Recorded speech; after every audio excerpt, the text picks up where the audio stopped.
জন্মাষ্টমী খিচুড়ি ভোগ করব, তার জন্য আমি নিয়ে নিচ্ছি কড়াইতে অলিভ অয়েল, তেল,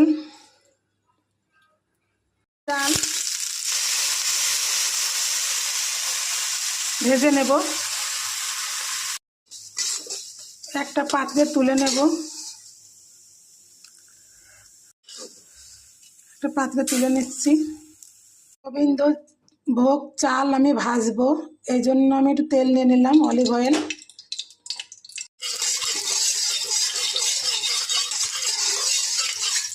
গোবিন্দভোগ চালটা দিয়ে দেবো। এটা আমি বাদামি কালার করে ভেজে নেব। আমার গোবিন্দভোগ চালটা বাদামি কালার হয়ে গিয়েছে।